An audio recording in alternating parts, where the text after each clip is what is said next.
Bienvenido a Be Curious, el podcast donde te contamos noticias increíbles, curiosidades, descubrimientos científicos y mucho más. Buenos días, ¿qué tal estás? Yo soy Aisa López y este es el episodio número 75 de Be Curious. Lo estamos grabando el miércoles 24 de enero de 2018. ¿Te gusta la zoología, la criptozoología, los dinosaurios o escuchar cosas sobre esos animales tan extraños e inéditos que a veces aparecen alrededor del planeta? Si es así, estás de enhorabuena. Tenemos un podcast perfecto para ti. Se llama Criaturas Increíbles y lo tendrás disponible cada día de forma muy breve, puesto que los episodios duran, entre 4 y 5 minutos. Y te contamos en cada uno de ellos una noticia o un caso verídico relacionado con estos seres tan apasionantes. Si te llama la atención, solo tienes que buscar Criaturas Increíbles y suscribirte en iTunes, en Spreaker, en iVoox o en tu aplicación de podcast que suelas usar en tu teléfono móvil. Y si no tienes ninguna, oye, ya va siendo hora. Ahora ya sí te dejo con los titulares de hoy.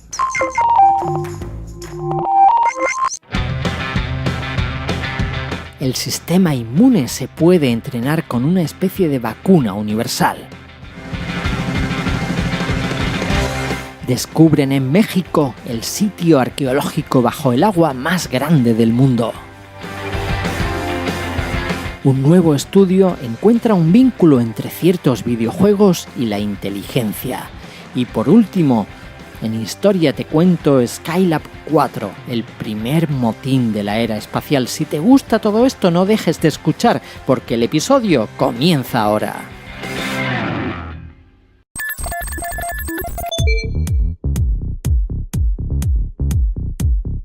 Cada año nos enfermamos, ¿verdad? Cada año nos recomiendan ponernos vacunas y vacunas cada vez más específicas y que parecen que tienen que ir modificando y mejorando porque no sirve la anterior. Y es como cada año repetirlo todo, el mismo ciclo. ¿No sería genial que que existiera una vacuna más general? Un poco que sirva para todo. Una especie de vacuna universal que pudiera reforzar el sistema inmunitario contra amenazas de cualquier tipo, de diversa índole, desde una infección X, de lo que sea, hasta incluso la quimioterapia. Sería genial, ¿verdad? Porque claro, cuando nos dan una vacuna contra una enfermedad, como por ejemplo la polio o la gripe, nuestro sistema inmunitario se prepara para defenderse contra esa infección en particular. Una vacuna es específica para esa infección o ese problema o esa enfermedad en concreto. Pero si lo que nos afecta es varicela o incluso una variedad levemente diferente de la gripe, ya esa vacuna no sirve de nada. Y esto se debe a que las vacunas tradicionales, las de toda la vida, alistan el sistema inmune adaptativo, cuyas funciones las llevan a cabo principalmente células T y B específicas, y cada una dirigida a una amenaza particular. Incluso hasta hace relativamente poco tiempo, el dogma en inmunología era que el sistema inmune adaptativo poseía memoria, por lo que las vacunas solamente son efectivas años después, mientras que el sistema inmune innato carece de ella. Vuelvo a la pregunta, ¿no sería genial disponer de esa vacuna universal que refuerce el sistema inmunitario contra todo? Pues parece ser que unos investigadores de la Universidad de Pensilvania han mostrado cómo el sistema inmune innato, que responde en general a los peligros detectados en el cuerpo, puede ser entrenado para recordar las amenazas pasadas y responder de modo más contundente a los desafíos futuros.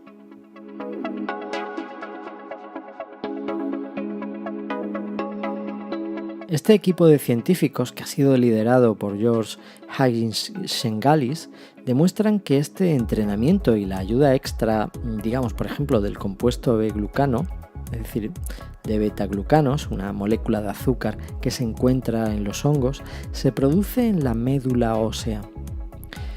Los hallazgos apuntan a una estrategia mediante la cual uno podría alimentar el sistema inmune antes de entrar en una situación donde el riesgo de contraer una infección sea altísimo, o incluso antes de recibir una quimioterapia. Tomar betaglucano antes de la quimioterapia sería una muy buena aplicación, explica este señor, George. Y en el caso de las infecciones, el betaglucano activaría el sistema inmune innato, lo que permitiría responder mucho más rápido y con mayor fuerza a una infección.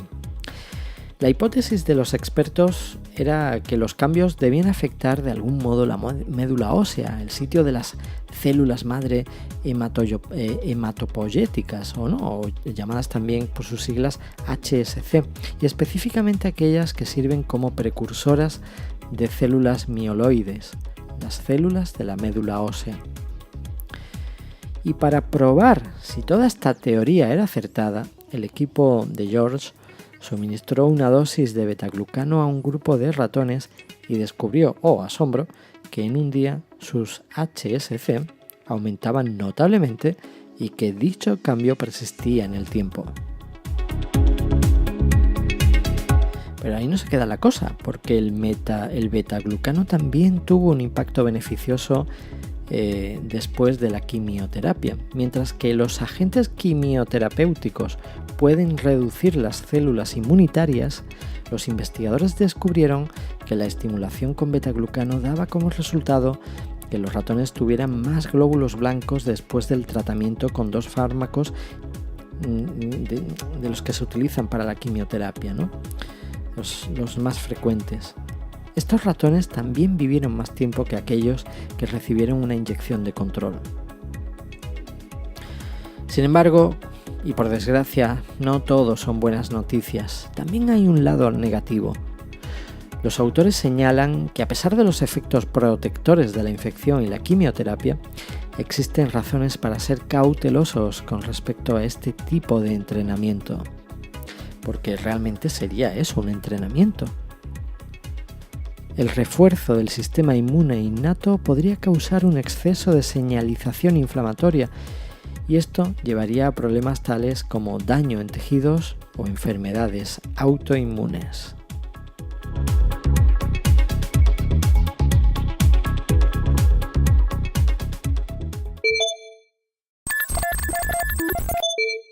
Nuestro programa de patrocinio ya está abierto. Si te gustaría soportar este podcast y además, si tienes una empresa o eres freelance, es una manera perfecta de promocionar tu producto, tu servicio o tu negocio directamente a la audiencia de este podcast, que es un público muy específico, apasionado de la ciencia y sobre todo de la tecnología, de los gadgets, pero también de la formación y la educación. Así que ya lo sabes, si te interesa patrocinar este podcast, ponte en contacto con nosotros a través de nuestra página web en www.p300.net/patrocinar.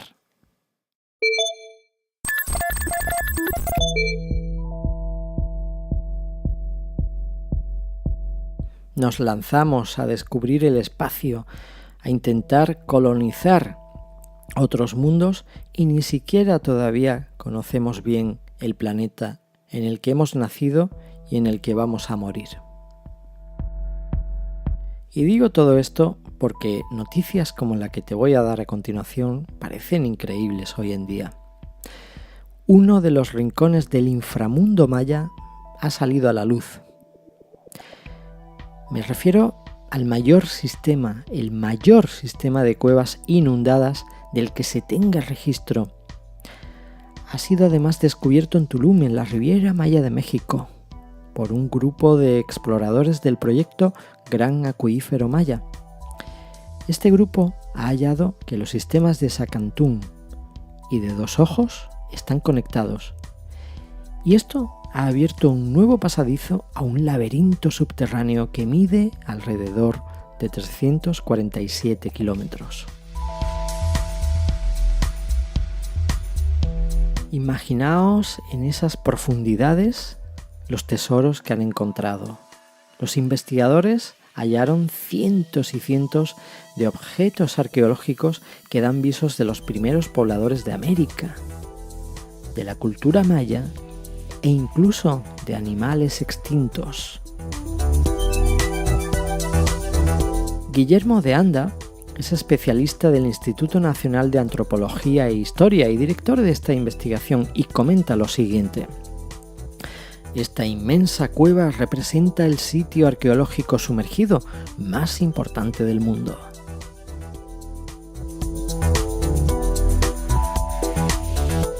Los cenotes, como se conoce en México a los inmensos hundimientos acuíferos, también llamados ojos de agua, ocupaban un lugar central en la cosmogonía maya, explica Guillermo.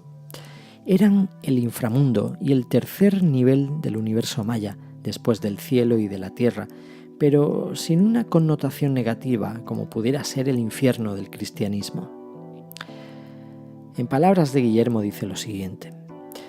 Es una región muy poderosa, mágica, donde reina lo sobrenatural, donde habitaban los dioses y las deidades, donde convive lo bueno y lo malo, y era también de donde surgían los hombres. Los cenotes eran, en palabras de Guillermo, el escenario principal del mito de la creación de esa civilización que se extendió desde el sureste de México hasta Honduras y El Salvador.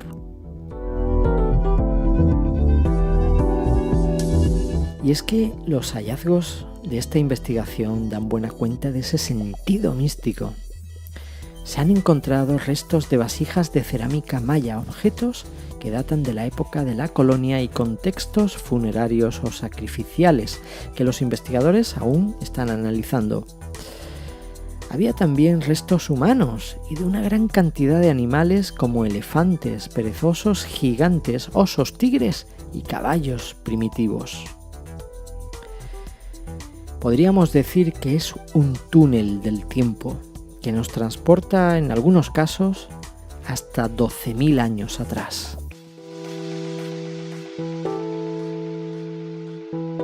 Esto se ha conservado así de bien debido al dificilísimo acceso a los cenotes, lo cual,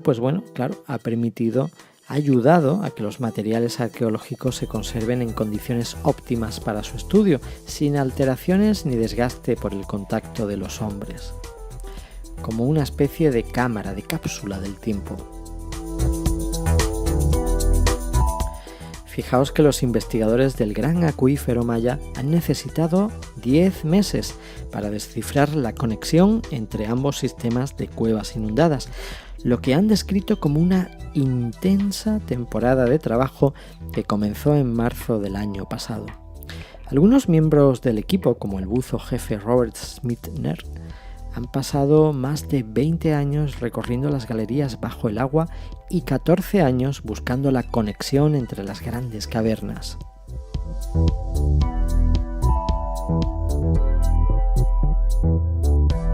Este hallazgo fue realizado el pasado 10 de enero y al estar unidos, el nuevo sistema ha adoptado el nombre de Sacantún, que viene del idioma maya y significa cueva blanca. El más grande de los dos y el sistema dos ojos ha dejado de existir. Sacantún era hasta hace un par de días el segundo mayor sistema de cenotes, detrás de Oxpela, que se traduce al español como 3 caminos de agua, y medía unos 270 kilómetros. También, por cierto, se encontraba en la Riviera Maya. No obstante, y pese a este magnífico hallazgo, los investigadores continúan la titánica labor de encontrar las conexiones de Sacantún con otros 2 grandes sistemas subterráneos. Se calcula que tan solo en el norte de Quintana Roo, en la península de Yucatán, hay 1.400 kilómetros subterráneos de agua dulce repartidos en 358 sistemas, de acuerdo con la encuesta espeleológica del sureño estado mexicano.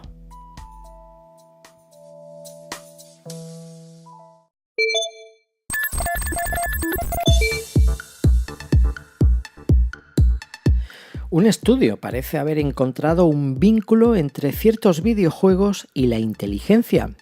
Aunque ojo, tengo que señalar ante todo que esto no significa que jugar a estos juegos te haga más inteligente. Todo consiste en un experimento que ha sido realizado por la Universidad de York y se ha publicado en la revista PLOS ONE.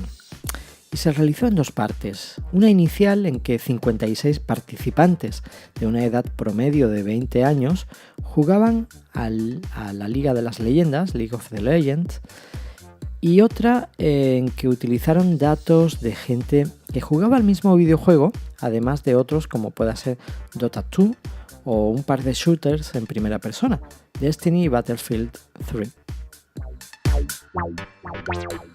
Bien, pues en la primera prueba el equipo pidió a los voluntarios que mostrara su nivel en dicho videojuego y que más tarde realizara una prueba psicométrica y un test de inteligencia estándar.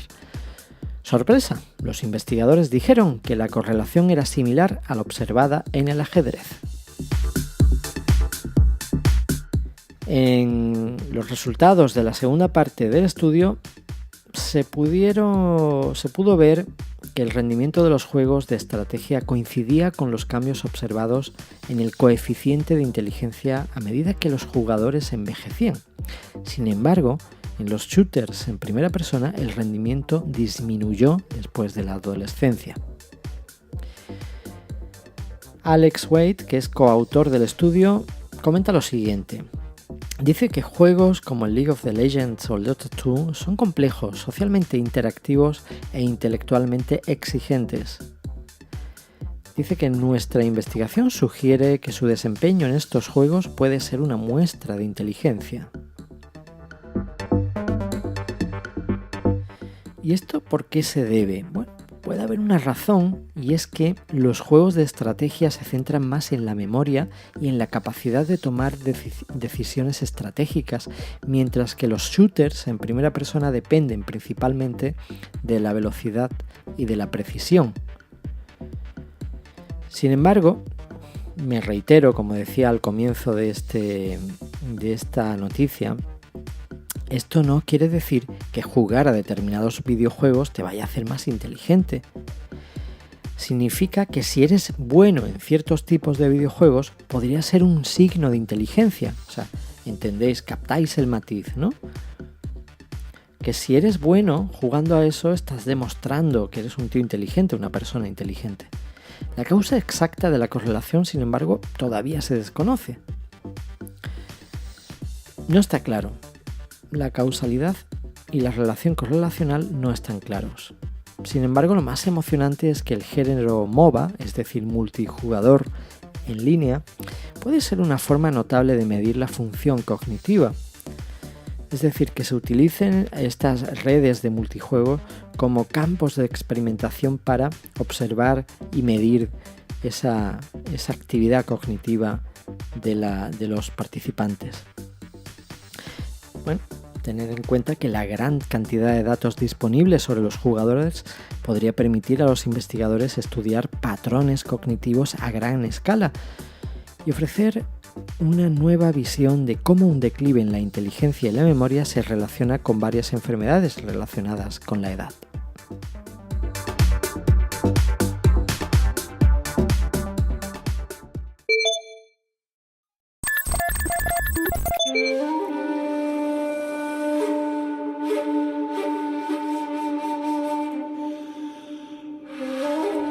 El 28 de diciembre de 1973, los técnicos de la NASA que hacían el seguimiento de la misión Skylab 4 se quedaron estupefactos cuando los astronautas que estaban en el espacio desconectaron su radio, interrumpiendo la comunicación con ellos y permaneciendo aislados voluntariamente durante un día entero sin atender las órdenes de reconectarse.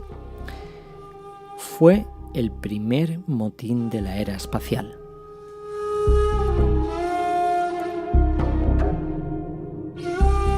Skylab.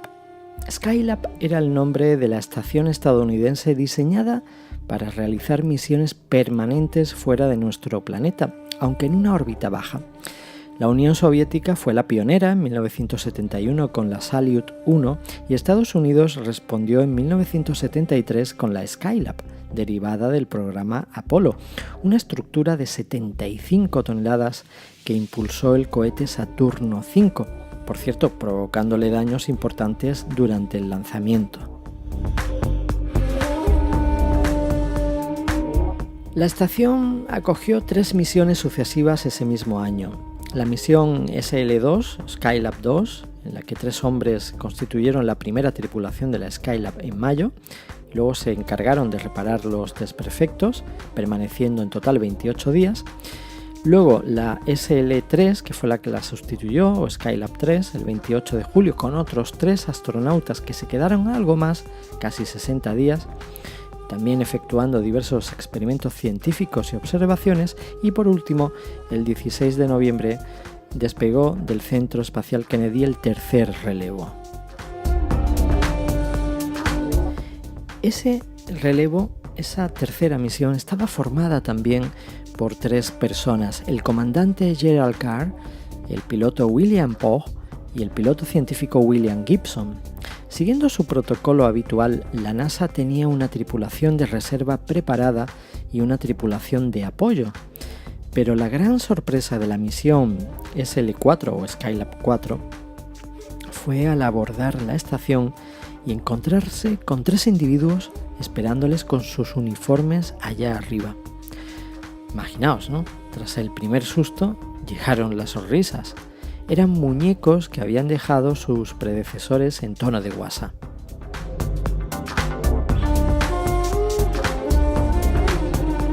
Quizá hubiera sido preferible que se tratase de gente real, habida cuenta de que el tiempo que debían pasar en el espacio iba a ser considerablemente superior al de las demás misiones, estableciendo de esta forma incluso un récord.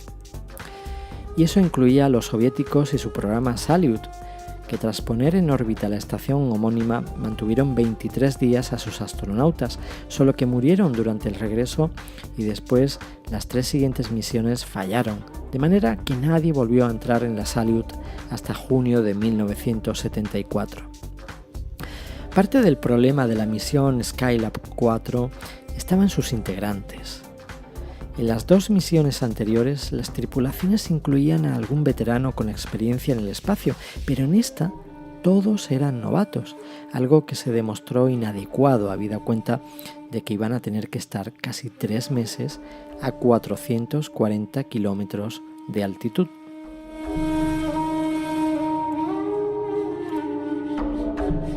Para empezar, Carr y Pogue sufrieron del llamado mal del espacio, una profunda desorientación parecida al mareo, aunque mucho más fuerte, resultante de la ausencia de gravedad y por tanto de las referencias de los sentidos para mantener el equilibrio. Suelen padecerla los bisoños, pero si bien el mal del espacio se disipa en pocos días, a ellos les duró 20 largos días y optaron por mantenerlo en secreto ante los controladores para evitar que les apartasen en misiones futuras. Claro, todo esto provocó retraso en el planning de trabajo, la llamada shopping list, como la llamaban en broma, ¿no? Que además se reveló totalmente agotador.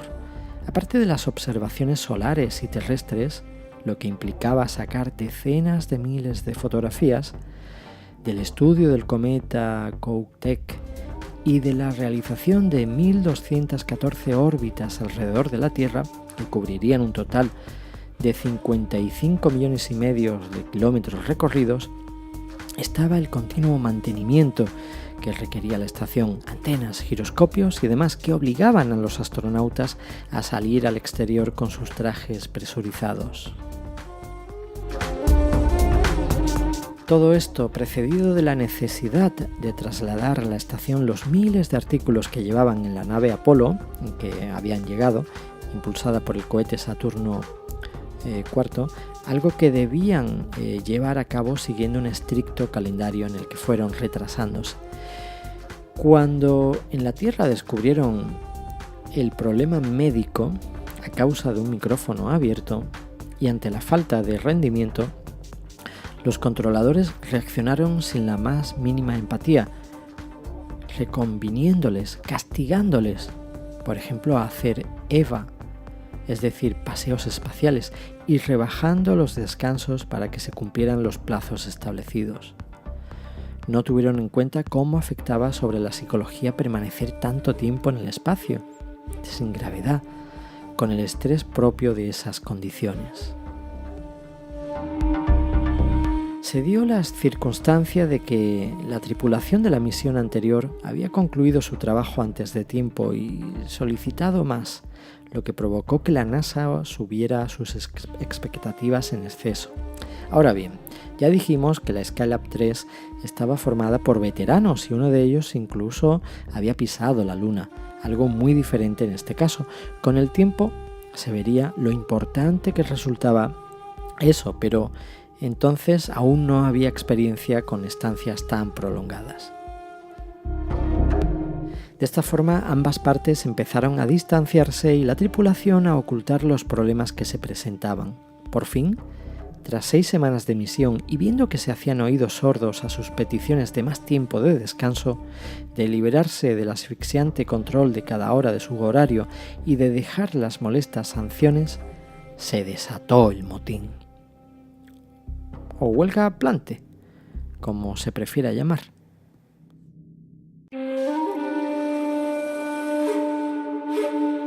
Y es curioso que eligieran el Día de los Inocentes para cortar el Air to Ground Voice Channel, el canal de comunicaciones con Houston, que solo sabía que seguían vivos gracias a los registros de sus electrocardiogramas.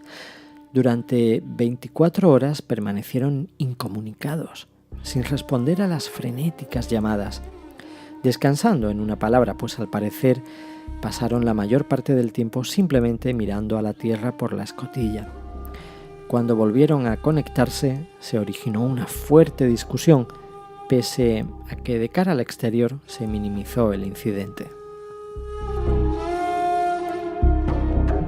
Lo peor es que aún quedaba un mes de misión, por lo que se les rebajó la carga de trabajo. Sorprendentemente, tras los 84 días previstos, la tripulación no solo recuperó el tiempo perdido, sino que cumplió sobradamente el cronograma, algo muy significativo. La NASA tomó buena nota de este singular episodio para analizarlo y sacar conclusiones desde el punto de vista médico, psicológico y laboral, ya que cada jornada a bordo de la Skylab costaba $22,5 millones de dólares al cambio actual, y estaba claro que se imponía una replanificación de las misiones para evitar que se repitiera algo similar. Algo especialmente importante en los últimos tiempos, en los que está sobre el tapete la posibilidad de viajes muchísimo más largos, de años incluso, con Marte como objetivo.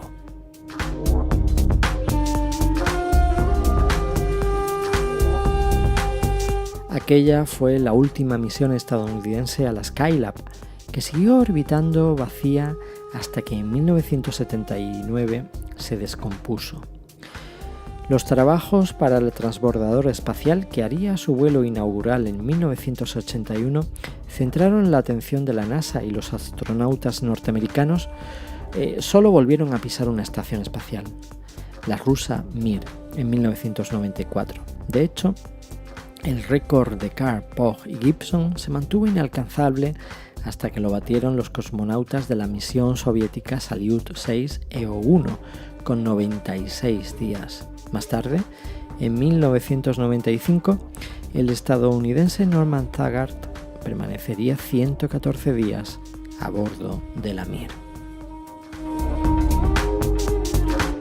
Y en cuanto a los 3 amotinados, tal y como se temían, ninguno volvió al espacio. Pero fue más bien porque esa década la NASA solo programó otro viaje al ver reducido su presupuesto, llegando luego a una nueva generación que les desplazó. Irónicamente, el primer motín de la era espacial había resultado positivo para la ciencia.